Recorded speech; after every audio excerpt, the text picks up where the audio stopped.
আসসালামু আলাইকুম।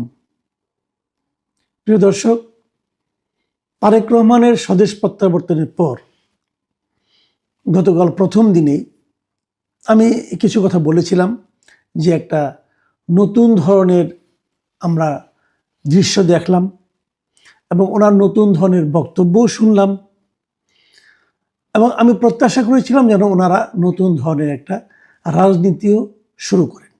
মানে যে ধরনের রাজনীতি দেখে দেখে আমরা অভ্যস্ত, মানে পরস্পরকে দোষারোপের রাজনীতি, সাধারণ মানুষকে গুরুত্ব না দেওয়ার রাজনীতি এবং দুর্নীতির রাজনীতি, তার থেকে যেন উনি বেরিয়ে আসতে পারেন এই প্রত্যাশা আমি করেছিলাম অন্ততপক্ষে। এবং একদিনে আমরা কি দেখছি, আমরা কয়েকদিন দেখব নিশ্চয়ই। আমাদের এগুলি আস্তে আস্তে অনেক কিছুই কিন্তু পরিষ্কার হতে থাকবে এবং আমারও মনে হয় এগুলি অত দ্রুতর কাজ না, বেশ একটু সময় লাগবে গুছিয়ে নিতে, অনেক এই দেশের পরিস্থিতির সঙ্গে পরিবেশের সঙ্গে থিতু হতে এবং ওনার সঙ্গে ওনার দলের যারা সাধারণ নেতাকর্মী যারা এতদিন ট্রেডিশনাল পলিটিক্স করতেন তাদেরও একটু সময় লাগবে নেতার সঙ্গে নিজেদেরকে সিনক্রোনাইজ করতে। তবে কিছু নতুন জিনিস আমরা দেখতে পাচ্ছি এবং আমি সত্যি অভিভূত, আমি বলবো এটা। যেমন ধরা যাক একটা কথা, যে গতকালকে ওখানে 300 ফিটের ওখানে এবং ওটাকে কেন্দ্র করে পুরো এলাকায় এই যে বিশাল জনসমাগম হয়েছিল, এই জনসমাগমের কারণে ওখানে প্রচুর বর্জ্য কিন্তু পড়েছিল। এটা মোটামুটি স্বাভাবিক, এটা সবাই জানেন। একটা নর্মাল জনসভা হলেও ওখানে অনেক কিছু পানির বোতল, ক্যান, কোল্ড ড্রিঙ্কসের ক্যান, তারপরে আপনার খাবার প্যাকেট, এগুলো পড়ে থাকে। তো এইগুলি পড়ে থাকা নিয়ে আজকে সকালে জানলাম যে বিএনপির লোকজনই এগুলো পরিষ্কার পরিচ্ছন্নতার কাজে নেমে পড়েছে এবং তারা ঢাকা উত্তর সিটি কর্পোরেশনের সঙ্গে সহযোগিতার হাত বাড়িয়েছে এবং তারা নিজেরাও অনেক কাজ করেছে। তবে যতটুকু ফটো সেশন হয়েছে, বাস্তবে বিএনপির নেতাকর্মীরা কতটুকু করেছে আমি জানি না, কিন্তু ওটা আমার জানার কোনো আগ্রহও নাই। আমার আগ্রহ হলো যে ওনারা ভেবেছেন যে এই কাজটা ওনাদের করা দরকার, এই যে চিন্তাটা, আমি এই চিন্তাটাকে অনার করি এবং আমি চাইবো, এটা তো প্রথমবারের মতো বাংলাদেশের ইতিহাস, সম্ভবত এটাই প্রথম যে কোনো জনসভা করে অথবা কোনো এরকম সমাবেশের আয়োজন করে যারা আয়োজক তারা ওই সমাবেশের কারণে যে ক্ষয়ক্ষতিগুলি হয় সেগুলো সমাধানের চেষ্টা করে, সেগুলি পূরণের চেষ্টা করে। এই প্রবণতা এই প্রথমবার আমরা দেখলাম, কাজে এতে আমি খুশি। আমি আশা করব বিএনপির এটাই তো শেষ মিটিং না, বরং আমি বলবো এটাই প্রথম মিটিং, তাই না? এই নির্বাচনকে সামনে রেখে বিএনপি আরও অনেক মিটিং করবে, ঢাকায় করবে, ঢাকার বাইরে করবে। আমি আশা করব বিএনপি যেন দলীয়ভাবে একটা সিদ্ধান্তে উপনীত হয় এবং এই কাজটা যেন অব্যাহত রাখে। তারা যখনই যেখানে মিটিং করবে, যখনই যেখানে জনসভা করবে, সেই জনসভা শেষ হওয়ার পর তারা উদ্যোগ নিয়ে সেই জনসভার স্থলটাকে আবার আগের মতো করে দেবে। এই উদ্যোগটা তারা নেবে। আমি যেন তারেক রহমানের কাছে অনুরোধ করছি যে আপনি আপনার দলের নেতা কর্মীদেরকে বলুন তারা যেন এই কাজটা খুব রিলিজিয়াসলি করেন। তাহলে হবে কি, জনগণ দেখবে যে একটা নতুন ধরনের রাজনীতি দেশে শুরু হয়েছে এবং এটা যদি আপনারা করতে পারেন সেটা অন্য অন্য দলের উপরে কিন্তু একটা চাপ হিসাবে থাকবে এবং জনগণের কাছে তারা বুঝতে শিখবে যে আমাদেরও না করলে জনগণ আমাদেরকে ত্যাগ করবে। এতে লাভ যেটা হবে, দেশটা একটু পরিষ্কার পরিচ্ছন্ন হবে। আরেকটা বিষয় আমি শুনলাম যে ওই সময় যে গাছগুলো মারা গিয়েছিল, যে গাছগুলো ধ্বংসপ্রাপ্ত হয়েছিল, বিএনপি কর্তৃপক্ষ, বিএনপি অনেকের পক্ষ থেকে বলা হয়েছে যে ওই গাছগুলো তারা আবার বপন করে দিতে চায়। এটা নিঃসন্দেহে আমি মনে করি একটা ভালো উদ্যোগ। এছাড়া আমি দেখলাম যে বিএনপির পক্ষ থেকে দলীয়ভাবে একটা বিবৃতিও দেওয়া হয়েছে যে তারেক রহমানের দেশে প্রত্যাবর্তনের কারণে, তার বিমানবন্দর থেকে পর্যন্ত আসার কারণে যে বিপুল রাস্তায় যে মানুষের সমাগম হয়েছিল, এ কারণে মানুষের স্বাভাবিক জীবনযাত্রায় যে বিঘ্ন ঘটেছিল, এই জন্য তারা সবার কাছে ক্ষমা চেয়েছে। এটাও আমার কাছে পছন্দ হয়েছে, কারণ আসলে এই লোকগুলি কিন্তু বিএনপি নিয়ে আসেনি, লোকগুলো স্বতঃস্ফূর্তভাবে এসেছে তাদের নেতাকে দেখার জন্য। কাজে এই স্বতঃস্ফূর্ত আগমনকে বিএনপি ফেরাতেও পারবে না। এখানে বিএনপির ক্ষমা চাওয়া ছাড়া আর কিছু করার নেই, দুঃখ প্রকাশ করা ছাড়া আর কিছু করার নেই। তবু তারা সেটা করেছে। আমি মনে করি এটাও রাজনীতিতে একটা ইতিবাচক দিক। এখন আমি আরেকটা বিষয়ে একটু কথা বলতে চাই। সেই বিষয়টা হলো, আপনারা লক্ষ্য করেছেন তারেক রহমানের আচরণগত কিছু চেঞ্জ আমরা দেখেছি। এখানে আসার পর উনি যখন সমাবেশে বসেছেন তখন ওনার জন্য যে রাজস্বিক চেয়ার ছিল সেই চেয়ারটাই কিন্তু উনি বসেননি, উনি একটা প্লাস্টিকের চেয়ার নিয়ে বসেছেন। আমি এগুলো হয়তো ছোটোখাটো বিষয়, অনেকে হয়তো বলবেন যে আমি এগুলি বলছি কেন, আমি কি তেল মারছি কিনা। না ভাই, তেল মারামারি না। আমি বলতে চাচ্ছি, আমি এইটা যে আপনি করছেন এটা যেন একদিনের জন্য না হয়, এটা যেন আগামীতেও ঘটতে থাকে। আমি ওইটা বলতে চাচ্ছি, আগামীতে যখনই আপনি যেখানে যাবেন তখন যেন এই ঘটনাগুলো ঘটে, এবং এটা যেন কেবল আপনার জন্য না ঘটে, যেন অন্যদের জন্যও ঘটে। আপনার সঙ্গে যারা থাকবেন তাদেরকেও বলে দিবেন যে তোমরা তো ওই সমস্ত দামি দামি চেয়ার ছিল, আমি প্লাস্টিকের চেয়ারে বসেছি, এতে কিন্তু আমার সম্মান কমে যায় নাই। এই জনগণ কিন্তু কি চেয়ারে বসেছে এটা দেখে না, জনগণ দেখে লোকটা বলছেটা কি এবং লোকটা করছেটা কি, সেটা কি করতে হবে সেটা আমি দেখিয়ে দিয়েছি, অথবা আপনারাও দেখুন। এই হলো ওনার পক্ষ থেকে আমি মনে করি মেসেজটা অন্য অন্য নেতাদের কাছে যাওয়া উচিত। অন্য নেতারা সেটা যদি ফলো করতে না পারেন তারা ছিটকে যাবেন, এবং তারা ফলো করার চেষ্টা করবেন বলে আমি ধারণা করি। এবং এখানে আসার আগে আরেকটা ঘটনা মনে করে দিই। এখানে আসার আগে যখন উনি লন্ডন থেকে আসবেন এখানে, তার আগে ওখানে লন্ডনে একটা জনসভার ছবি কিন্তু আমরা দেখেছিলাম। জনসভা ঠিক না, ওখানে যারা আমাদের কমিউনিটির লোকজন ছিল সেখানে উনি একটা সভা করেছিলেন। সেখানে যখন নাকি তারেক জিয়া জিন্দাবাদ, তারেক জিয়া জিন্দাবাদ যখন বলা হচ্ছিল, তখন উনি কিন্তু স্পষ্ট ভাষায় ওখানে বলেছিলেন যে এটা আমি পছন্দ করি না, এই ধরনের স্লোগান আমি পছন্দ করি না। উনি কিন্তু বলেছিলেন আই ডোন্ট লাইক ইট। তো এই যে কথাগুলি বলেছিলেন, এটা কেন? দেখুন, উনাকে জিন্দাবাদ বললেই যে উনি বেঁচে থাকবেন আর মুর্দাবাদ বললেই যে উনি মরে যাবেন, বিষয়টা কিন্তু তা না। এই যে যারা এরকম ভাবে করে, এই কাজগুলো অর্থটা কি? প্ল্যাকার্ড নিয়ে আসা, মিটিংয়ের মধ্যে বিশাল বিশাল প্ল্যাকার্ড নিয়ে আসা, এমনভাবে প্ল্যাকার্ড নিয়ে আসা, প্ল্যাকার্ড ছাড়া কিছু দেখা যায় না। এগুলো আসলে কেন হয়? এগুলো তো কেউ না কেউ করে। কারা করে? কেন করে? তারা করে হলো তারা নেতার দৃষ্টি আকর্ষণ করতে চায়, স্লোগান দিয়ে নেতার দৃষ্টি আকর্ষণ করতে চায়। দৃষ্টি আকর্ষণের দরকারটা কি?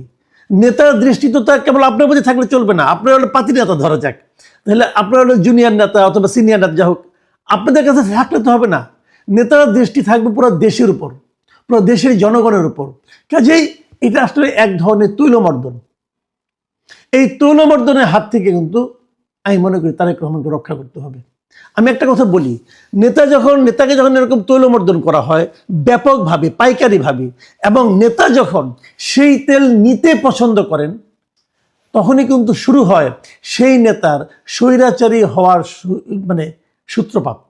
সে ওইখান থেকে কিন্তু স্বৈরাচারী হতে থাকে।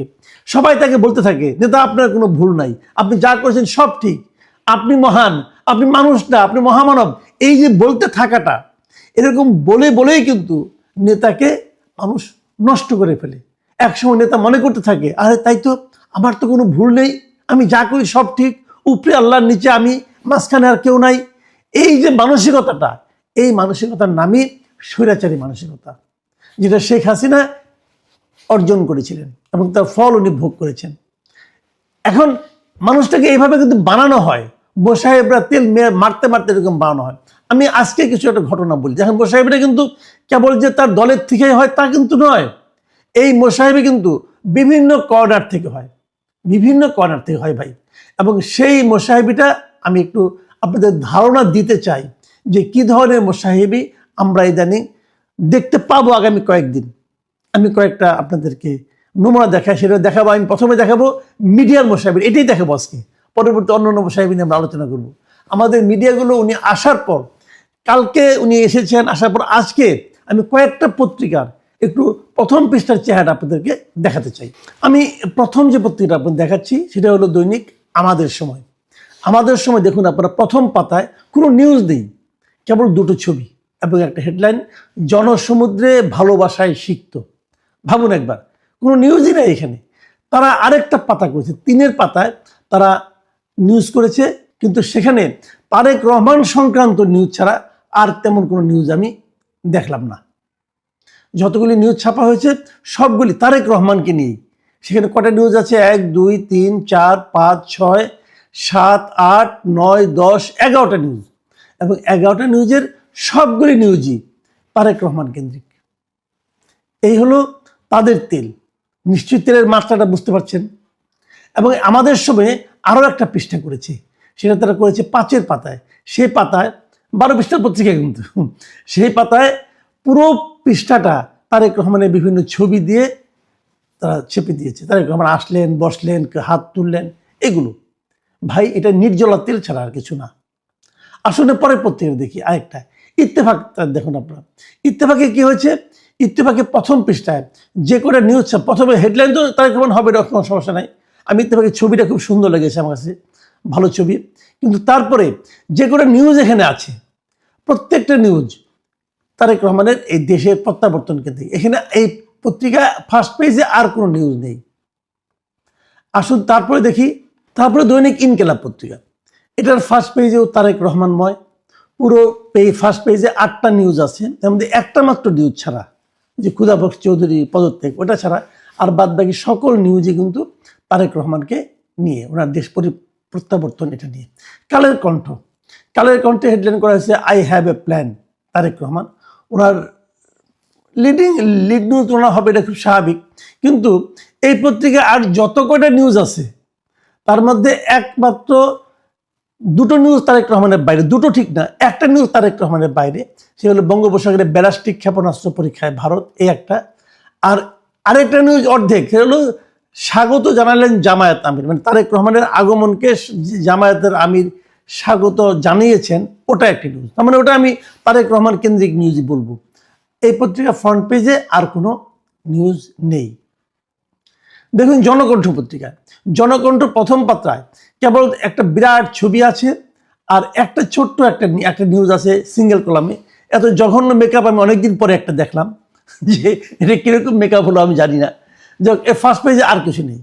তারপরে এই পত্রিকার তিনের পাতায় যে তারেক রহমানকে কেন্দ্র করে নিউজ, এবং সেই নিউজের মধ্যে মানে পুরো একটা নর্মাল একটা ফ্রন্ট পেজের মতো করা হয়েছে, কিন্তু সেখানে তারেক রহমান ছাড়া আর কোনো নিউজ নেই। পুরো পত্রিকা, মানে এই পেজটা দুটো পত্রিকা, তারেক রহমান ছাড়া আর কোনো নিউজ নেই। মানব জমিন এমনি একটা ট্যাবলেট পত্রিকা। এই পত্রিকার মেকআপ এরকমই হয়, আমি দেখেছি, এর আগেও দেখেছি, বড় একটা ছবি দিয়ে মেকআপ করে। সেই মেকআপের হেডলাইন তারা করেছে বাংলা লুথার কিং, এবং সেখানে যে কয়টা নিউজ আছে, এখানে একটা, দুটো, তিনটা, চারটা, পাঁচটা, এই পাঁচটা নিউজই তারেক রহমানকে নিয়ে। দেখুন জয় দিন, এটা আমাদের সিনিয়র সাংবাদিক শফিক রেহমান সাহেবের সম্পাদিত পত্রিকা। জয় দিনও আমি দেখলাম মোটামুটি 11টা নিউজ আছে, তবে অত বড় বড় হেডলাইন নেই, হেডলাইনগুলো একটু অন্যভাবে করা হয়েছে। কিন্তু পুরো পত্রিকাতে তারেক ফার্স্ট পেজে 11টা নিউজ আছে। এই 11টা নিউজের প্রত্যেকটা নিউজই তারেক রহমানকে কেন্দ্র করে। এবং জায়জাদিনের আরেকটা পাতা, ভেতরে আরেকটা পাতা, এটা হলো 3-এর পাতা। সেই 3-এর পাতাও অনেকগুলি ফটো ক্যাপশন দিয়ে, তারেক রহমান কেন্দ্রিক বিভিন্ন ফটো ক্যাপশন দিয়ে তারা আরেকটা পেজ করেছে। যুগান্তর পত্রিকা দেখুন, যুগান্তর পত্রিকায় যতগুলি নিউজ আছে ফার্স্ট পেজে, মানে সবগুলি তারেক রহমান কেন্দ্রিক। তারেক রহমানের বাইরে ওখানে আর কোনো নিউজ নেই ফার্স্ট পেজে।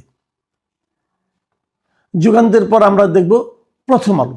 এই প্রথম আলো পত্রিকাটা, আমি যে বলি যে প্রথম আলো পত্রিকাটা অনেকটা প্রফেশনাল, সেটা কারণ এখন আপনারা বুঝতে পারবেন। প্রথম আলো পত্রিকা এখন তারেক রহমানকে নিয়ে নিউজ করেছেন, এবং ওখানে 2টো নিউজ 3টা নিউজ তারা করেছেন তারেক রহমানকে নিয়ে। তারপরে জামাত এনসিপির যে আসন ভাগাভাগি নিয়ে আলোচনা, সেটা আছে। তারপরে ভুয়া জন্ম মৃত্যু নিবন্ধন, এই নিউজ আছে। মানে মোটামুটি ওনারা যা করেন সেরকমই করেছেন। এবং একই ধরনের আমি প্রফেশনালিজম দেখলাম সমকালেও একই রকম দেখলাম, যে এখানে তারেক রহমান কেন্দ্রিক নিউজ আছে, কিন্তু এরাও কিন্তু প্রথম আলোর মতো জামায়াত এনসিপির আলোচনাটা, তাদের মধ্যে যে সিট ভাগাভাগি হতে পারে, এই নিউজটা আছে। এবং তাদের দৌলতপুরের একটা নিউজ আছে যে তুলা চাষ নিয়ে। এরপর আমি এরকমই অনেকটা প্রফেশনালিজম দেখলাম আজকের পত্রিকায়। তারেক রহমানকে নিয়ে লিড করা হয়েছে, ঠিক আছে, বেশ কয়েকটা নিউজ ওরা আছে, কিন্তু সেখানে কিন্তু জামাত এনসিপির ওই নিউজটাও আছে, এবং একটা ইন্টারভিউ আছে, এবং তারেক রহমানকে কেন্দ্র করে আছে। কিন্তু মোটামুটি প্রফেশনাল মনে হয়েছে আমার কাছে সবচেয়ে, মানে যেটা দিয়ে শুরু করেছিলাম একটা আমাদের সময় দিয়ে কীরকম মানে তৈলাক্ত নিউজ, আমি এই একই রকম তৈলাক্তের প্রতিযোগিতায় আরেকটা পত্রিকার নাম বলতে চাই, সেটা হলো দৈনিক কালবেলা ফ্রন্ট পেজে তারেক রহমান ছাড়া আর কোনো নিউজ নেই। আপনারা দেখতে পাচ্ছেন, উনি একমাত্র নিউজ করেছেন এখানে ফার্স্ট পেজে, এবং সেখানে আই হ্যাভ এ প্ল্যান এই নিউজটা আছে। তার 7-এর পাতায় পুরো পাতা তারা তারেক রহমানের বিভিন্ন ছবি দিয়েছেন এবং ক্যাপশন দিয়েছেন। 7-এর পরে আবার 12 পাতা, মানে শেষ পাতা যেটা, সেখানেও তারেক রহমানের ছবি ছাড়া, বিভিন্ন দৃশ্যের ছবি ছাড়া আর কিছু নেই। তো আমরা এই দেখলাম, এখন এগুলো দেখে আমরা কি মনে করলাম, এগুলি কেন করা হয়েছে? আমি বলবো আমার অতি সরলীকৃত যে সিদ্ধান্ত, সেটা হলো তেল মারার জন্য, একদম নির্জলা তেল, মুসাহিবি করার জন্য, বোঝানোর জন্য। দেখুন আপনার জন্য আমি কত গুরুত্ব দিচ্ছি, আবার পত্রিকার ভ্যালুয়েবল তিনটা পাতা আপনাকে আমরা দিয়ে দিচ্ছি। এই যে প্রবণতাটা, এই প্রবণতাটা কি তারেক রহমান সাহেব পছন্দ করছেন, পছন্দ করবেন? আমরা নয় করেছি, কারণ আমরা এভাবে অভ্যস্ত ছিলাম আগে। আমাদের পত্রিকার সম্পাদকরা, বার্তা সম্পাদক যারা মেকআপ করেন, ওনারা হয়তো আগে এইভাবে অভ্যস্ত ছিলেন, মালিকরা হয়তো ভালো সুযোগ সুবিধা পাওয়ার জন্য এগুলি করে থাকেন আগের থেকে। আমরা নয় অভ্যস্ত ছিলাম। তারেক রহমান কি করবেন? উনি কি এগুলি পছন্দ করবেন? আমি মনে করি ওনার উচিত হবে এই পত্রিকাগুলোকে সম্ভব হলে ওনার অফিস থেকে একটা ফোন করে বলে দেওয়া, ভাই এ ধরনের মুসাহিবি আর দয়া করে আমার সঙ্গে করবেন না। আমরা এই ধরনের মুসাহিবের কারণে আমাদের রাজনীতি একটা জটিল পাকের মধ্যে পড়ে গেছে। আমরা এখান থেকে উদ্ধার পেতে চাই, আমরা নতুন রাজনীতি করতে চাই। আপনাদের পত্রিকা আমার নিউজ ঠিক আছে, আজকে আমি এসেছি বড় নিউজ, আপনি লিডটা করেন ঠিক আছে, কিন্তু এই যে 3 পৃষ্ঠা 4 পৃষ্ঠা ধরে খেলে তারেক রহমান এবং তারেক রহমানময় হয়ে যাওয়া, এটা কিন্তু আরেকজন স্বৈরাচারীকে সৃষ্টি করার একটা প্রচেষ্টা হতে পারে। প্রিয় দর্শক, হয়তো আমার কথা অনেকে দুঃখিত হবেন, অনেকে বিরক্ত হবেন, এখানে আমরা অনেক গুরুজন আছেন এই পত্রিকাগুলোতে, বাট এই কথাগুলো কিন্তু বলতে হবে এবং আমরা এগুলো বলতেই থাকবো। আল্লাহ হাফেজ।